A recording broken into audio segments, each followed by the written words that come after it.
Welcome back, everyone, to part 2 of our discussion on influencer marketing. In our last podcast, we talked about the factors that companies need to consider when planning to work with influencer. We talked about the importance of the overall marketing strategy and which part in the product cycle businesses should be engaging influencers, among other things. So watch the first episode by clicking on the link below. This time, we're going a bit deeper. We will be talking about the creative aspect, measuring ROI, because various sources have stated that 33% of teams don't measure the ROI of their influencer campaigns. And who gets the success or the blame if the influencer marketing campaign fails, or if the influencer is involved in a scandal. Joining me today are two amazing representatives of the two major sectors involved in creating campaigns, brand and agency. From the brand side, we have Esguerra, Chief Marketing Officer at CIMB Bank Philippines. And from the agency side, we have Guan, Chief Creative Officer at BBDO Singapore. Now let's dive in. So first question to Lee. When brands contact agencies to work with influencers, how much control would they normally have over the creative process? And which influencers or which channels to use? Like, who has the final say on that? Very interesting question, Sheila.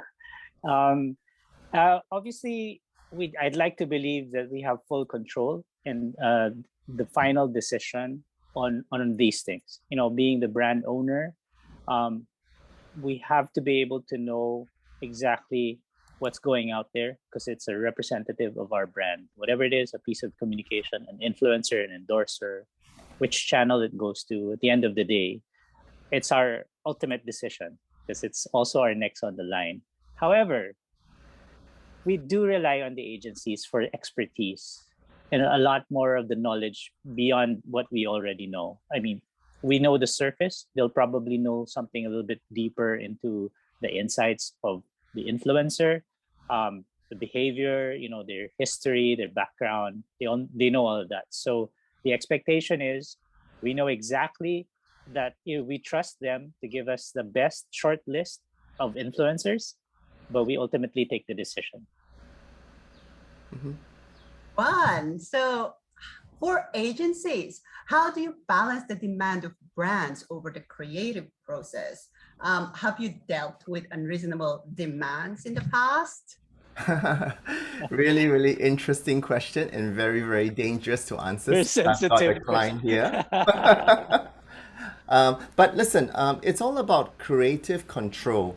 And I think, obviously a lot of clients and brands, I mean, they are sometimes very uncomfortable with, giving the influencer all the control because they have a message to share. And it's also important that we are meeting the target. And also they have under pressure. They have so much pressure from the stakeholders and the bosses, right, to hit the campaign touch points. So it is important for agency clients and the influencer to be briefed correctly. Yeah. The starting point has to be crystal clear in terms of what we want to communicate, what are the key benefits. And I think, a lot of influencers do not understand the client's business. So when I brief the influencers, it's important to talk about the holistic thing. Listen, the client business objective is this, their motivation is this. Then it's a lot easier for them to convey the message to align their personality to the brands. If not, there'll be a lot of clashes, definitely.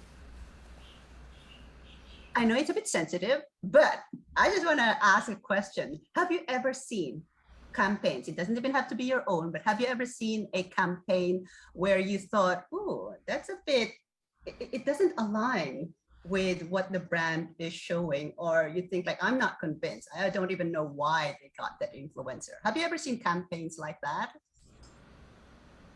Or is it like a mum? Listen, there are a lot of influencers fail over the course of history. Yes. Sometimes with good, I think, listen, everybody has good intentions. I don't think anybody or any brand or influencer is going you know, doing something wrong. I think at that moment, it really depends on the influencer, the environment, and at the, you know, at the state of time. You know, for example, right, when we had a food influencer, and it was pre-COVID. I mean, we asked a food influencer, hey, do this, do that, do this. But you know, when COVID hit, right, she's unable to do a lot of things that we told her to do. So sometimes the environment also changes. So it's not about blaming or, you know, obviously things might go wrong. It is important always to manage and to always plan for crisis. Planning for crisis is key in terms of influencer marketing. Great point, Guan. Now, touching on what you mentioned about measurement, Lee, for brands, what type of measurement should be used to determine the success of influencer marketing? Is earned media value enough, considering it's very subjective? You know, that is a tricky question, in the sense that, you know, for a brand, it's always about the business and growth and sales, right? I mean, that's first and foremost. That's something that we have to deliver. So I say it's tricky because how do you measure and attribute the success, let's say, of a sale to this influencer, that campaign? But that's always there. It's always to stakeholders. Hey, okay, we're gonna release a few, you know, I don't know what amounts, but millions of, you know, advertising money for you to be able to secure these influencers. Obviously, they want return, right? So we monitor our sales within the certain period where the campaign is happening. That's the first measure for us.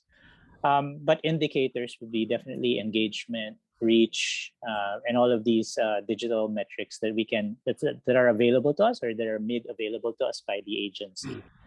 Sometimes it works, sometimes it doesn't work. Sometimes, and the complexity of this is, the thing is, you never are able to successfully isolate purely one thing, right? Because it's many things. You're doing a promo at the same time, you're doing a price down, and then the influencer comes out, or you do a sale, or the retailer does a sale, and everything just is really all mixed up. So it is a very tricky thing. There's a lot to consider, but definitely, ultimately, that's the best measure. And that's actually the challenge I have for agencies as well. I think Guan, I'll pick up on what Guan said earlier, right? It has a lot to do about understanding the business of the brand that the influencer is promoting, right? If they understand the end all objective is to make the brand successful, is to grow the sales, then I think we're off to a good start, right? If they understand that part. So it's not just about you know, the reactions and comments and likes. It's more than that. It's really going back to the very basic of the business. Yeah, exactly. Because I think before, when influencer marketing just started getting the buzz, everybody got so excited they wanted to jump on the bandwagon. And then suddenly, when the businesses started thinking, it's like, are we really getting something back? That's when they started thinking, ooh, how do we measure? So, Sheila, yes. can I just add one more thing there, just to make it complete, right? Because the thought I had was, okay, you're right, but it does have these intangible values for the brand. We normally have UAI studies, or usage awareness and image studies. It's a survey. We do that. We ask all about the brand, what they think about, what do you associate the brand with. And there's a way to actually check whether the influencer is pushing the brand towards a certain imagery. You know, if we can measure things like, do you think this brand is a leader because the influencer said so? So we can. There are ways to measure all of these things. And I think one of the things that you can do is post the campaign, survey your brand, and check out whether all of the things that you put in the brief, which also Guan mentioned, is, let's say in the brief, I said, I want to be a lifestyle brand that is affordable. Sorry, just throwing ideas here. Sure. as the lifestyle brand, it's affordable. Yeah. And if that comes out in the survey later on, and I know that that influencer was really trying to push that message across, that this is an affordable value for money product that's good for your lifestyle, then I know I can tell my stakeholders to say, hey, this never came out before, or this was at a low level before. Now we're really inching up and getting that image stronger for our brand, which is good for our business at the end of the day. So there are many ways to measure it.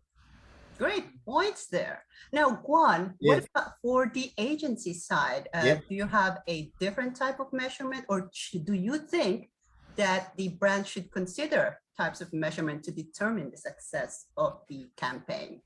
Okay, I think for success and the measurement, it should be standard. Obviously, in the past, right? I mean, we measure with likes and followers and impression, but that has become very, it's like a vanity. So now they want more engagement. So now we need to calculate maybe the engagement rate, right? How do you calculate the engagement rate by reach? How do you calculate the engagement rate by the post or the reshares or the impress, or things that really mean a lot more. So for example, we look at the comments, we look at all the direct messages, we get the mentions, the click-throughs. I think we need to also determine what sort of measurement are we actually that is successful. So sometimes I think, like what Lee said, it could be just the impression and the overall personality. Sometimes it's very hard sell, which is, click through here to get more sales. But listen, influencing marketing is one aspect of the entire ecosystem of marketing. So what happens when the influencer is doing a great job, but it's not successful in converting sales? Maybe the salesperson or the branch store sucks and is not able to sell the item, right? So do we blame the influencer? I don't think so. So we only can measure the engagement rate, and we hope that the engagement rate would increase over time. I've just got some sort of statistics here, right? The average Instagram engagement rate is about 4.59% in 2020. I mean, that's not bad. So obviously we're trying to make sure the engagement rate is on a steady high level to ensure that our messages or the client's message does come through in a very authentic and relatable way. Great points there. I'm actually getting more interested in other parts, and this is going to be a teaser on what's going to happen. Hopefully we have a third episode here. Now, this is something that both of you already touched on, and I think Guan, you mentioned something already a while ago when we talk about what happens when campaigns fail, and you mentioned that it could be the environment and all that. But has it ever happened, for example, that the influencer himself or herself didn't deliver, like they were contracted to do this, and for whatever reason, for example, they didn't do the posts, or they didn't do what they were supposed to do, the messaging was incorrect? What happens during that time? Guan, with the agency side first. Yeah, listen, I mean, this is very, very, very tricky, right? I think we, for me, I think we need to ask ourselves, why did it fail in the first place, right? Maybe the answer is we got the wrong influencer. Maybe we got the wrong influencer. Okay, so for example, if we got the right influencer and in the legal document, it proves that the influencer didn't deliver, then I've seen some brands like suing the influencers. But at the same time, right, like I mentioned to you earlier, if the influencer did deliver, but the circumstances have changed, we can't blame the influencers, right? Or maybe perhaps, the campaign was too ambitious, that we overestimated of what the influencer could deliver, and we say the influencer failed. So listen, I think it's important to analyze the situation. Do not finger point right in the beginning, and understand why the campaign failed. Yes, maybe the influencer said something, but why did the influencer say something when we told this influencer to do it? There must be a reason. Or maybe there was a comment by by a consumer, and it sparked off an emotional chain of events and turns ugly, right? So we need to find out the core issue of the failure, take the learnings, and make sure it doesn't happen again.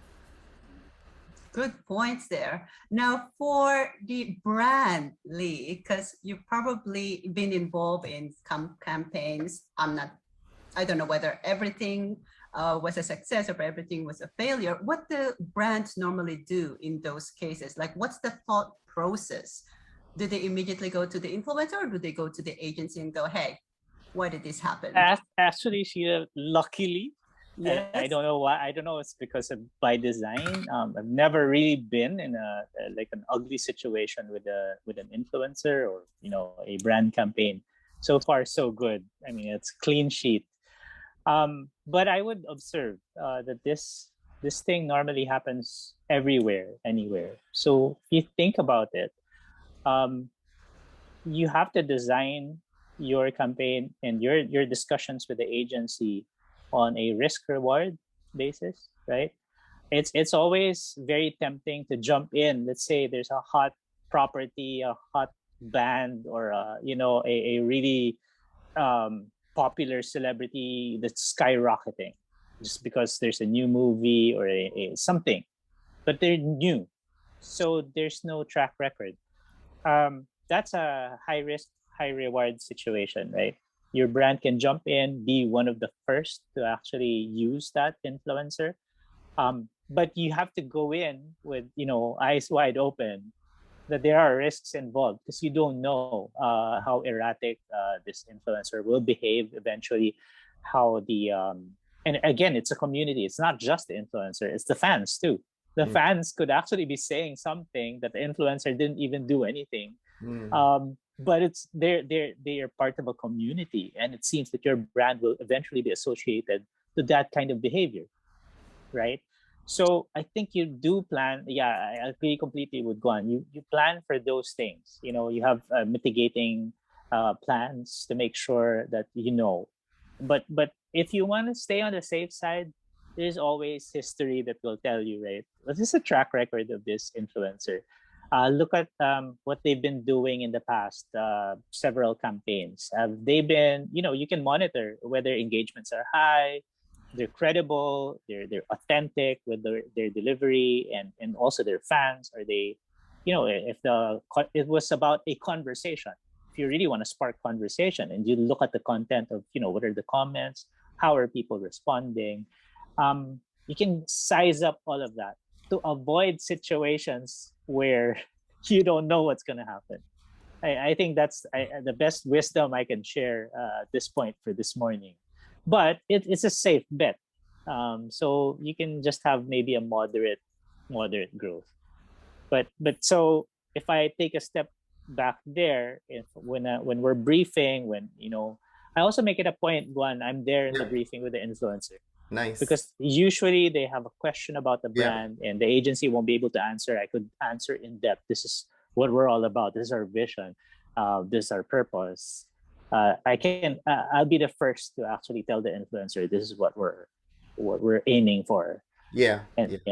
So and then we go in there already knowing what the risks will be, because these things really explode like in an instant. It's a communication crisis. It's a PR crisis most of the time.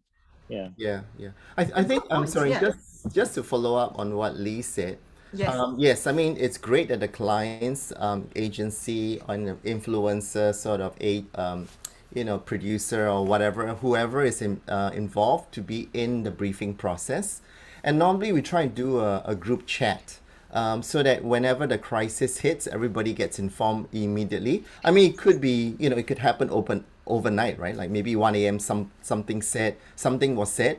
I think it's important to be really calm. Really calm and really figure out what to do. I think I've seen situations where maybe the clients, spark something, people are not happy. And when we get our emotions, firing across, that's where things or the communication collapses.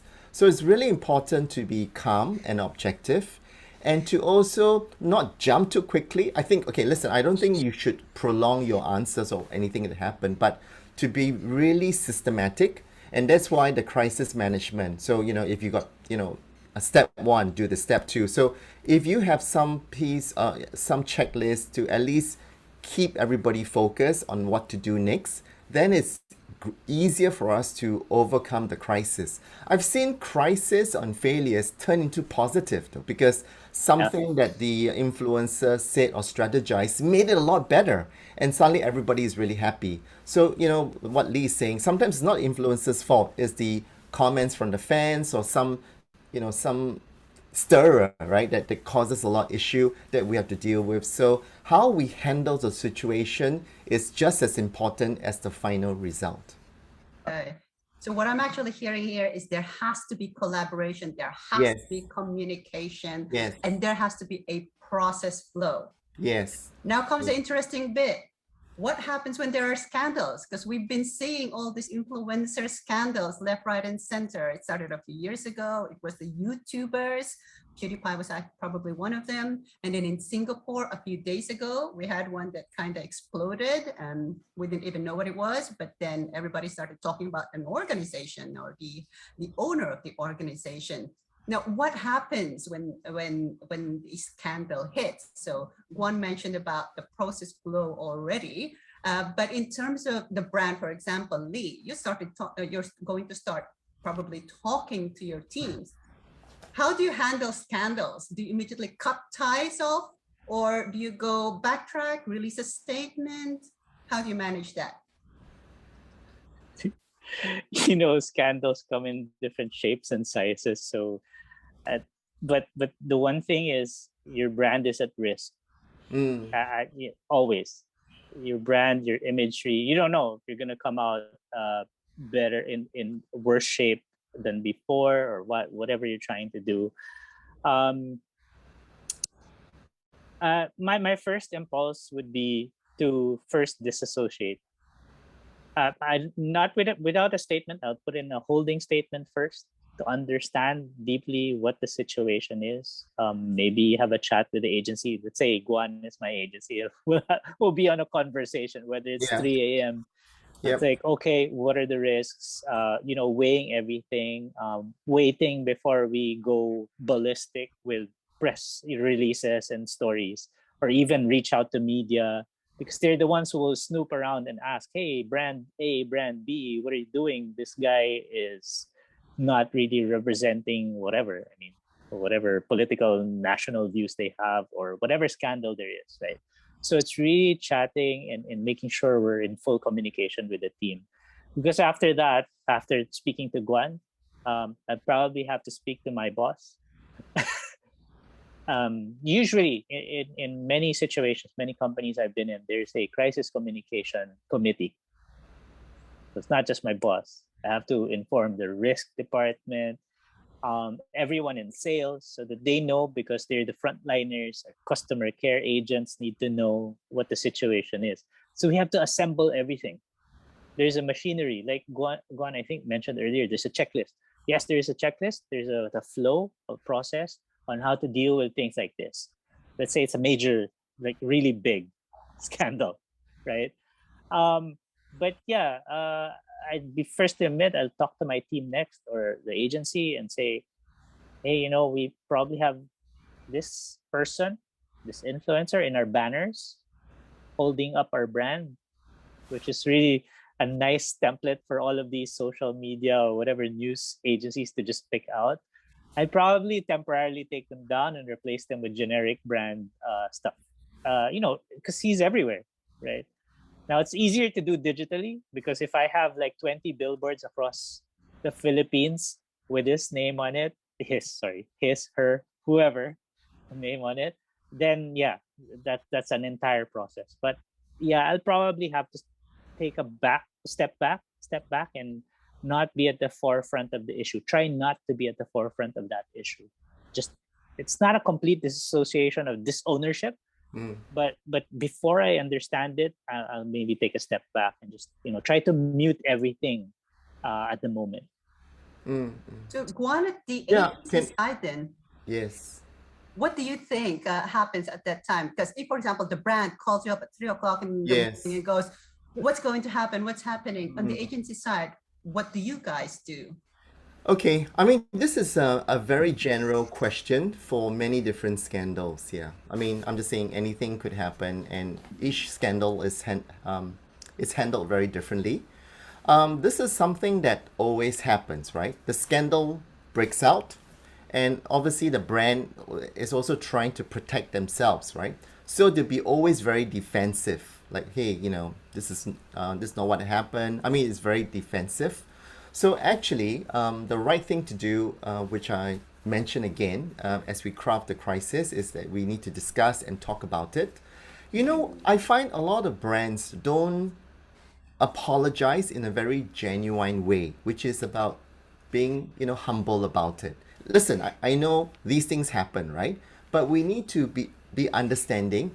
And the most important thing is to, you know, no matter who's right, who's wrong, something happened. And I think a genuine apology in the nicest way is important to calm people down. I think also brands, obviously we really got the influencers and, it's unlucky this thing happened. We also need to take responsibility of what happened. I mean, it's tough to kind of blame everybody else, right? And make it very clear that it will not happen again. So we have the assurance of these things not happening, and maybe outline a plan of what is no, what will happen in the future. So a lot of people just run away, right? I mean, just brush your hands. This is not my problem. But I think maybe we need to take a bit more responsibility, because when we do that, consumers will tend to respect us a lot better. Consumers will tend to say, okay, things happen. This is a brand that is understanding, is taking responsibility. Let's move on. So then we need to plan on how to move on from this crisis. So again, it's never easy, but I think that's one of the ways that we try and resolve it as calmly as possible. Okay. Good point about being calm, because sometimes when emotion does hit for us, we suddenly say something and then we have to backtrack again. Yeah. Oh, we got misquoted or correct. misunderstood. And sometimes, Okay. when you jump the gun, it might be, I mean, it might not be the influencer's fault, but we fired them already. And Yes. and then the influencers will come back to say, I'm going to sue you because, I was, what I'm trying to say is, you create another issue out of a scandal, and then the Yes. issue is, it snowballs into something that maybe you were wrong, and that will come to a point where it's even more damaging. So that's why that calmness, that strategy, that discussion that has to happen behind the doors is really important. But the clock is ticking, right? So you need to issue something as soon as possible, because the longer you do it, the crisis starts to grow bigger and bigger. Okay. Talking about suing and compensations, have any of you, Lee or Guan, have any of you ever heard of a brand suing either an agency or an influencer because of a scandal, because their reputation took a bad hit?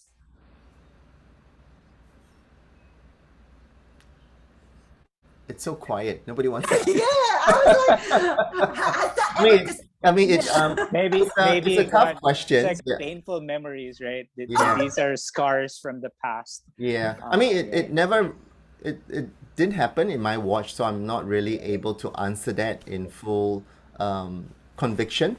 So Yeah. maybe Lee, you want to go ahead and No, say what so same, and I'm as lucky as you, Guan. In Yeah. an influencer situation, like of course I've not had many, but they've been all safe. But I could liken I guess the question is on accountability, right? Yes. Sheila, it's a bit about that. Yeah, it could strain an agency client relationship. Like, could be the end of it for any scandal, for Yeah. anything that goes wrong along the way. Yeah. And maybe not suing, maybe it doesn't become a legal thing, but there are damages that can happen to the brand, to the image. And I guess my question here is to Guan, right? What is the risk to the agency? Yeah. Because it's the brands that are exposed out there. Yeah. People rarely know if they're dealing, what is the agency? They don't Yes, even know true. that concept, right? Yes. So it's the marketing and the brand side name out there, but the agency is normally protected publicly from everything that's happening. So I guess my question is sometimes, and I've been through this sometimes, like what is the risk to the agency? There's practically little, because that's industry relationships that you have. I'm one brand, you have many clients. Yep. True. You could fail me and you can still go on with your business. My brand might die tomorrow. Sure. For a critical error that happened. So that's always the question. So, and I could get fired. You still have your job, right? Yeah. I mean, when we choose the influencer, it is a joint effort between the clients and agency, right? And everybody involved. I mean, it's not like the agency choose without the clients knowing.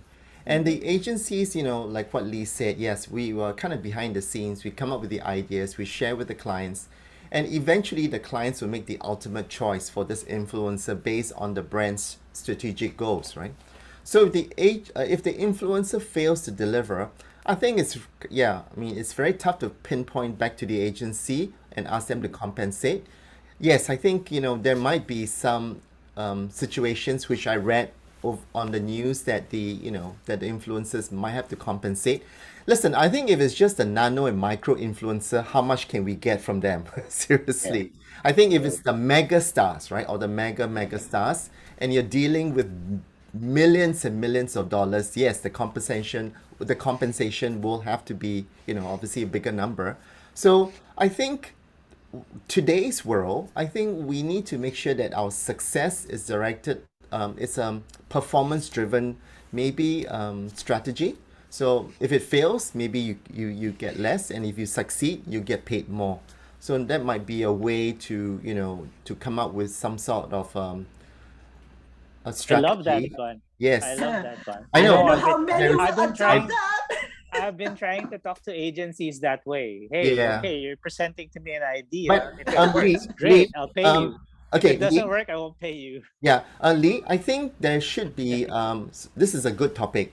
I think there should be a fairness. So, for example, you pay a flat fee and stuff, right, or whatever, to get the job done. So that's the old way.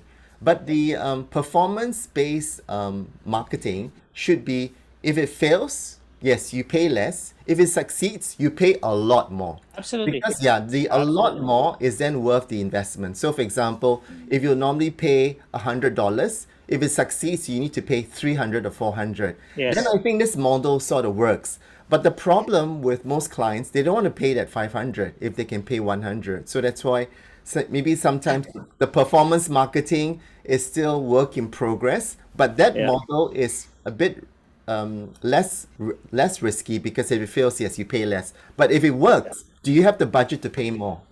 Yeah. No, Guan, as in everything about fee models with agency client, right? It takes time. It takes like the entire agency process, creative process, to be retooled. I mean, from ground up, from even the foundations of it. Agree. Because it's really sitting down. Okay, we're gonna do it differently. Sure. Now is a different time. It's the best time to actually do it. Yep. Let's sit down and talk about your fees. Yeah. Okay. So the entire everything. So from the time, let's say, a creative idea or an influencer is presented, that it's no longer, okay, how much is the cost? Okay, we'll sign a cost estimate, and then you can proceed and then PO, right? Even up to the bosses of the boss or the chairman of hey, we're going to approach agency client relationship differently. It has to be from top down. Everybody understands this is the policy. Because, but I agree with you, because it has to be measured on statistics. And Sheila, we're kind of getting a bit off topic here. Which is fantastic. But this will spark creativity more, because I'm a firm believer, right? If you're middle of the road, you're kind of okay, conservative, and you're not worth you don't like to take the risks. In terms of creative ideas, right? Yes. Then it's there. You're maybe going to have incremental growth, a little at a time. But ideas like this, I'm really embracing, because then the agency is more incentivized to come up with really good ideas. They'll put their name on it. They'll really say, give me the best creative directors out there to Sure. make this storyboard or make this campaign. Because if we do it, the prize is huge, as opposed to just coming up with mediocre work. Or sorry, I mean, sometimes, it's really brilliant work when we see it, but when it's executed, okay, that kind of fell flat. And it happens more times than success, right? Sure. I don't know Understand. what the Yeah. statistic is now, right? 8 out of 10. It's usually neither here nor there. And then two of the 10 campaigns that happen, okay, brilliant. Why risk, right? So if I can go to my the chairman of the board and say, hey, we'll campaign for years and decades, and if I'm only successful two out of 10 times, right? Why don't you listen to me? This is the proposal that I have with Guan. Sure. And me and Guan will be presenting this new agency model that they might listen to. Yeah. Because there's a higher degree of success. But of course, more expensive. Yeah. And it goes back to high risk, high reward, like you mentioned. Yeah, it's high risk, high reward. Yeah. Or low risk, high reward. Yeah. Yeah. Depends how you're looking at it, I guess, whether you're the one paying more later on. But this is really interesting. Unfortunately, we are running out of time. So sorry about that. This is a teaser. No, this is actually a teaser because some things are surfacing here. And I think that there are more people who actually want to ask the brand or ask the agencies questions that they normally probably can't ask. So this is something that we can explore. Maybe we could have an Ask Us Anything, to a degree, session later on. So that's a teaser. If you think we should have that session, write a comment below and we'll try to see how we can organize that. But as a last parting words, Lee or Guan, Guan, you can go first. What do you think is the future of influencer marketing? Do you think it's still going to stay, or do you think there's a bubbling alternative happening right now? Yes, I think it's here to stay. I mean, it's been growing. It's growing and growing. The recent figures, right? Basically, in the industry value, it's actually doubled since 2019. I mean, this research that I found. It's grown from 6.5 billion to about 13.8 billion in about 3 years still. And because influencer marketing, with the likes of TikTok, with the likes of so many social media channels, is actually growing in different ways. And actually now brands are using more and more mega influencers to, share across their messages. But there's another trend that I want to talk to you about, which is about social commerce. And it's about, getting say user generated content to become influencers too, because by engaging your consumers in your target market to actually be the voice, it actually helps to sell your product a lot better. So I can see through maybe the live shopping stream, maybe we get the girl on the street to do that for you. I mean, it's just maybe there are a lot of other ways to influence, but not the traditional influencer marketing. And these are excellent alternative because it's very authentic. It's using real people and not like a superstar real people. And that might also become much more effective in the long term. So that's something I want to share. Yeah, because live streaming seems to be very big, especially in China. I don't know whether you've seen, but pretty much everybody's just live streaming. Yeah, and I think it's taken by real people and then they talk about real stuff. So maybe it's more real life influencers, instead of, influencers. So I think the word influencers will evolve over time. Yeah. There should be maybe a combination as well. Yes. That's coming with something like that, right? Yeah. You eventually have influencers doing live streaming, building communities, teaching other people how to speak about the brand or whatever. It will evolve for sure. Yes. For sure. Lee, what about you? What any last words? Yeah, I think influencer, we all need to get better at it. Obviously, in just our short amount of time talking, there's a lot of issues and a lot of pitfalls and ways to improve the process, ways to be better at it versus the other brand. At the end of the day, this is a competition, right? We're still competing with the next brand that's giving the same service. So it's always about getting better at what you do in marketing along with your agency, teaming up, finding more ways to actually get better ROI, get a better brand growth, brand imagery. It's all too important, and I think it's still going to grow, but we should get better at doing it. Thank you, Lee and Guan. And there you have it, everyone.